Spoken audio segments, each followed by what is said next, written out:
እኔ እኮ ቸኩሌ የሆነ ነገር ታደርጋለህ ብዬ ፈርቼ ነው። ምን ሲያልችኩል ብሆን የወንድሜን ጉዳይ መስማት አልነበረብኝም? መስማት የለብህም ሳይሆን እና ምንድን ነው ነገሩን አጣርቼ እስከምደርስበት ድረስ እንዳትሰማ ነበር የፈለግኩት። ቆይ አንቺ እስከ መቼ ነው እኔን እንደ ህፃን የምታየው? መስፍን ለምን ትረጋጋ? ምን ሆነዋል? ጋሻይን ምን ያህል እንደምወደው ታውቂያለሽ አይደል? ሞቶስ ቢሆን መስፍን አልሞተም አይደል? አለ። በቃ ለምን አትረጋጋም አንተ? ቆይ ይሄንን ማን ሊያደርገው ይችላል? መስፍን እውነቱን ስነግረህ ግን ለመግደል ሳይሆን ለማስፈራራት የተደረገ ነው የሚመስለው። ማለት ደፍሮ ይገሉታል ብዬ አላስብም እኮ። ማን ነው እሱ? ምናልባት በቃሉ ሊሆን ይችላል። ምን እኮ ልጅ ቤት ስትለኝ እኮ አለቃ የጠራኝ መስሎ። ያው በይ ማለት ስቀልር ነው። ይልቅ እንዴት ነሽ? አለሁ። እንዴት ነክ? አለሁልሽ። ቆይ እዚህ ሰፈር ምን ትሰራለህ? አንቺን ፍለጋ መጥቼ ነው። ለምን? እስኪ ገምች። ለምን እገምታለሁ? ትነግረኝ የለ እንዴ? ለነገሩ ትክክል ነሽ። በደንብ እነግርሻለሁ። እንዴ ታዲያ ቢሮ አትነግረኝም ነበር እንዴ? አይ የቢሮ ሰዎች ማንም መስማት የለባቸውም። ማንም እንዲሰማ አልፈልግም። ምንድን ነው አንተ ነህ? ቤቲ ላስጠነቅቅሽ ነው የመጣሁት። ምን እያልክ ነው? በምን ጉዳይ? እየሄድሽ ያለሽበት መንገድ ትክክል አይመስለኝም። የቱ መንገድ? እዛ ድርጅት ውስጥ እስከሰራን ድረስ ሁላችንም ላለቃችን መገዛታችን ግዴታችን ምንድን ነው? ለነፍስ የምትፈላለጉት ጠላት እንዳላችሁ ለምንድን ነው ያልነገርከኝ? የምን ጠላት?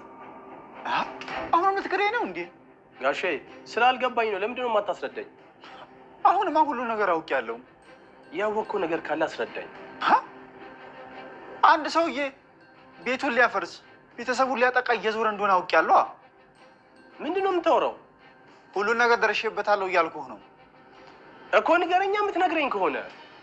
እኔ እያለሁማ የወንድሜን ቤተሰብ ማንም አይነካውም። እሱ ደግሞ ምን ማለት ነው? ምናሴን ሰዎች ሊገሉት እንደነበር ያልሰማው ነው እንዴ መሰለህ አንተ? ምን መቼ?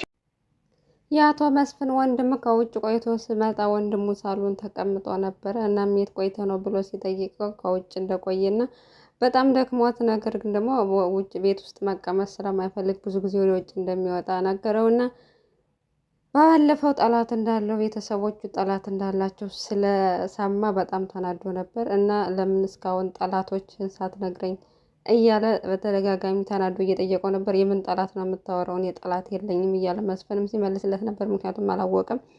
በባለፈውም ምናሴን ሊገሉት እንደነበረ የማላቅ ነው እንደሚመስለው ወይ ምናሴን ሊገሉት እንደነበረ አለውና መቼ ብሎ ደንግጦ ነበር። ምክንያቱም አዲስ የግድያ ሙከራ ስለመሰለው ማለት ነው። እሱ ግን የቆየ ነው ሲለው እሱማ ባዩሽ የሞተችዋ እናት ለመግደል የሞከረችውና እሷ ሞታለች እኮ አሁን ላይ ችግሩ ተፈቷ ሲለው እና መንፈሷ ነው እኔን ሊገለኝ የነበረው ሲለው እና ምን ማለት ነው ሲለው እኔንም ሊገሉኝ እንደነበረ እሱንም ሊገሉት እንደነበረና ነገር ግን እሱ ደብድቦ እንዳመለጣቸው ነው የነገረው። በዚህ ምክንያት ስላልሰማ እንዴት አንተ ሊገሉ አንድ ወንድሜ አንድ አይኔን እንዴት በአንተ ይመጣሉ ብለው በጣም ተናዶ እየተናደደ ወጥቶ ሄደ ማለት ነው። በሌላ በኩል እንግዲህ በባለፈው በመጀመሪያው ክፍል አካባቢ ነበር የነበረው አቶ አንተነህ ሜላት ድርጅት ይሰራ ነበር። በጣም ጎበዝና ጠንካራ ሰራተኛ ስለነበረ ድርጅቷ ስለሚያስፈልጋት ወይዘሮ ሜላት ብዙ ጊዜ ድርጅት ሰራተኞችን እያስቸገረ ብዙ ነገር እያስበላሸ ቢሆንም በስራው ስለምትፈልገው አላባረረችው። መጨረሻ ላይ ግን ሰላምን እንዳስረገዛት እና ከዛም በኋላ ልጁን እንዳስወረደች ስትሰማ በእርግጥ አልሰማችም። እውነቱን ሀና ብቻ ነበር የምታውቀው። ነገር ግን የኔን እያስቸገረኝ ነው ብላ ስትላት በልጅማ ቀልድ የለም እስካሁን ዝም ያልኩ ይበቃል ብላ ከድርጅቱ አባረረችው። እንግዲህ ቤቲ ከአቶ በቃሉ ድርጅት ስለምትሰራ ይህን አጋጣሚ ተጠቅማ ልጁ ከሜላት ድርጅት ሲባረር የቀን ገቢ ምንም ስለሌለው ቤት ኪራይ የሚከፍለው ስላጣ ቁጭ ብሎ ስላገኘችው እንግዲህ አጋጣሚውን ተጠቅማ እሷ ድርጅት ስለሚሰራ እያንዳንዱ መረጃ ለአቶ በቃሉ ስለሚጠቅመው ነግራ እንደ አጋጣሚ ሄዳ ሰላም ብላ አግኝታ እሷ በሆን ብላን የተከታተለች። እሱ ግን አላወቀም። መቀመጥ ይቻላል ወይ ስትለው አይቻልም እያላት ሆን ብላ ተቀመጠች። እናም እንደውም አጨቃጨቀኝ ካንቺ ጋር የተነስቼ ራሴ አልሄድም እንዴ ብሎ ተነስቶ ሲሄድ ስሙን ስጠራው ስሜን ደግሞ እንዴት የት ነው የምታውቂው ብሎ ተደጋጋሚ ሲጠይቃት ቁጭ ብለን እናውራ ብላ እንግዲህ ያለውን እውነት ነገረች። ምን ያህል አንተ ጠንካራ ሰራተኛና ጎበዝ ሰራተኛ እንደሆንክ ለኛም ድርጅት እንደምታስፈልግ ያውቃለሁ። ስለዚህ ከባለቤቱ ጋር ላገናኘና እኛ ድርጅት ስራ ብላለችው። እሱም ቆይ እኔ እዚህ ሙያ ባለሙያ በዚህ አገር ላይ ባለሙያ እኔ ብቻ ነኝ እንጂ እኔ መቅጠር ለምን አስፈለገ ሲባል ያው ሲላተኝ ያው አንተ ልምድ ስላለህና ስለምታስፈልገ ነው ብላ በዛም ምክንያት ወደ ድርጅቱ ተቀላቅሎ እንግዲህ የአቶ በቃሉ ድርጅት ላይ ሲሰራ እንደነበር ነው እንግዲህ በትውስታ መልኩ ቤቲ ያሳየችን። እናም አሁን ላይ እሱ በተቃራኒው ቤቲን እየተከታተላት ይገኛል። ያለ እሱ ፍቃድ ያለ ባለቤቱ የአቶ በቃሉ ፍቃድ መስፍንን እንደምታገኘው ደርሶበታል ማለት ነው። ስለዚህ ያለሱ ፍቃድ መስፍን በተደጋጋሚ እያገኘሽው እንደሆነ እያወቅ ነው። እኔ ባለውለታዬን እያስጠነቀቅኩሽ ነው እንጂ እያስፋልትን እያሉ እየተከታተልኩሽ አይደለም። ስለዚህ ተጠንቀቂ ብሎ እንግዲህ ቤቲን ማስፈራሪያ ሰጥቷት እሷም ያሳደግኩት ውሻ ነከሰኝ ጭራሽ እሰራልሃለሁ እያለች እየዛተችበት ነበር ተናዳ። ምክንያቱም እሷ ባለውለታዋ ናት፣ ብዙ ነገሮችን አርጋለታለች። አሁን ግን እሷን እየተከታተለ ነው። ከመስፍንም ጋር በማንኛውም አካውን በኋላ በነፃነት መንቀሳቀስ አትችልም፣ እሱ ከተከታተላት ማለት ነው። ይህንንም ሚስጥር ሲሰማ መስፍን ቀጥታ ሄዶ ሜላት ላይ ነው የጮኸው። ማለት እንዴት ለእኔ ሳትነግሪኝ እስካሁን ዝምት ያለሽ? አንድ ወንድሜን ሊገደል እኮ ነበር፣ እንዴት ምን ያህል እንደምወደው እያወቅሽ እንዴት ዝም ትይኛለሽ? ምናምን ብሎ ሄዶ ጮኸባት። እሷ ደግሞ እኔ እኮ ድሮም ችኩልነትን ስለማቅና በጣም ለውሳኔ ስለምቸኩል ነው ያልነገርኩህ፣ ስለዚህ ተረጋጋ ብትለው በጭራሽ በአንድ ወንድም የመጣውብኝ አልረጋጋም፣ ማን ነው እንደዚህ ሊያደርግ የሚችለው ብሎ ሲጠይቃት እውነት ለመናገር እኔ የጠረጠርኩት አቶ በቃሉ ነው፣ ሂጀም ሳናግረው ሁኔታው እሱ እንዳደረገው ነው የገመትኩት ብላ ስትነግረው አጅሬ እንግዲህ አቶ መስፍን ተናዶ ወጥቶ ሂዷል ማለት ነው። ወጥቶ ሂዶ ቀጥታ የደወለው ለቤቲ ነው። ምክንያቱም ቤቲ ናት ከሱ ጋር ልታገናኘው የምትችለው።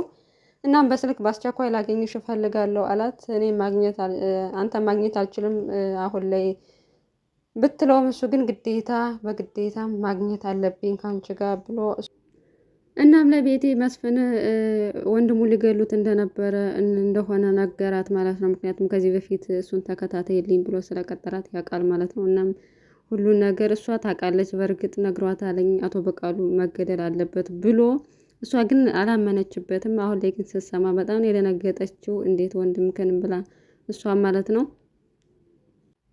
እና ሙሉ ስለሱም እንድታተባበረው ነው የነገራት። እንግዲህ ሁለቱም ጋር ልትሰራ ትችላለች፣ ወይም ደግሞ አቶ በቃሉንም ክዳ ወደ መስፍንም ልትመጣ ትችላለች ማለት ነው። ቤቲ በሁለት ተቀናቃኝ አጣብቂኝ ውስጥ ገብታለች። በዚህ በኩል ደግሞ አንተና እየተከታተላት ነው እንግዲህ እያንዳንዷን ነገር ከእሱ ጋር የምትገናኘው ነገር ሁሉ ስለሚያውቅ መረጃ ከሰጠ ለአቶ በቃሉ በጣም ችግር ውስጥ ነው የምትገባው ማለት ነው። በሌላ በኩል ሀኒቾ ጆሮ ስላኮረፋትና እያናገራት ስላልሆነ ስለከፋታይ መቼም እሷ ወዳጆቿ ዝም ሲሏት አትወድም፣ ሲመጡበት ደግሞ አትከተሉኝ ትላለች እና ፍላጎቷ ያው ግልጽ ስላልሆነ ከጆሮ ጋር እንዲያስታርቃት ተምቹን ጠርታ ነገረችው እና በጣም አኩርፎኛል፣ ምንም ማናገር አይፈልግም፣ ስለዚህ እንድታስታርቅ ይፈልጋለሁ አለችው። እሱም በቃ ታያቸው፣ እነሱ የራሳቸውን ህይወት ይኑሩ፣ አንቺም ቢሆን የራስሽን ህይወት ኑሪ፣ በቃ ከነሱ ጋር ያለሽን ነገር አቁሚ ሲላት ጭራሽ እኔ እነሱ ልተዋቸው አልችልም፣ ባለውለታዎች ስለሆኑ እንዲለያቸው አልችልም፣ ስለዚህ አስታርቀኝ፣ በግድም ቢሆን አስታርቀኝ ብላ አስታርቅሻለሁ፣ ግን ደግሞ አንድ ውለታ ዋይልኝ ድንብላል ስለናፈቀችኝ እሷን አገናኝ፣ ከዛ አስታርቅሻለሁ ብሎ ቃል ገብቶላታል። እሱም ሂዶ ለጆሮ ነገረው። ነገር ግን ጆሮ እሷን ሲያያት እየተረበሸ እንደሆነና እስካሁንም ድረስ አይፈልገው፣ በቃ ፈልጌው አይደለም ግን እሷን ሲያያት እየተረበሽኩ ስለሆነ ስለዛ ነው መራቅ ያለብኝ ብሎ እሱም ጆሮም ቢሆን በእሷ ጉዳይ እስካሁን ተስፋ አልቆረጠም። ለምን እንደ ኤልያስ ተስፋ አልቆርጥም ሲለው እኔ ፈልጌው እኮ አይደለም ወድጄ አይደለም በእሷ ጉዳይ ተስፋ መቁረጥ አቅቶኝ ነው ብሎ እሱም እየተቸገረ ነው። የመስፍን ወንድምም እንግዲህ ካልገደልኩ እያለ ወይዘሮ ሜላትን እያስጨነቁና ጠላታችሁን ታውቁታላችሁ ወይ ብሎ ሲጠይቃት ያው የሚጠረጠርም እንዴት ይጠፋል ስትለው በቃ ጠላታችሁን ካወቃችሁ ልነግርኝ ይፈልጋለሁ እንዴ በቤተሰቦችማ ድርድር አላቅም ብሎ እሱም እየተገለገለ ይገኛል። እሷ ደግሞ አንተም ሆነ እሱ ችግር ውስጥ እንድትገቡብኝ አልፈልግም፣ ስለዚህ እባክህ ተረጋጋ እያለች እየለመነችው ነው። አቶ መስፍንም በዛው እንደወጣ አልተመለሰም ማለት ነው። እናም በተደጋጋሚ ስልክ ስደውልለት ስልኩን አያነሳም። ለሀኒም ደወለች ለስልክ ያነሳን። በዚህ ምክንያት እንግዲህ ወይዘሮ ሜላት አንድ ነገር እንዳይሆንብኝ ብላ ፈርታለች፣ ሰግታለች በባሏ ጉዳይ ማለት ነው። ውድ ተመልካቾቻችን አብራችሁን ስለቆያችሁ እናመሰግናለን። መልካም ጊዜ ተመኘንላችሁ።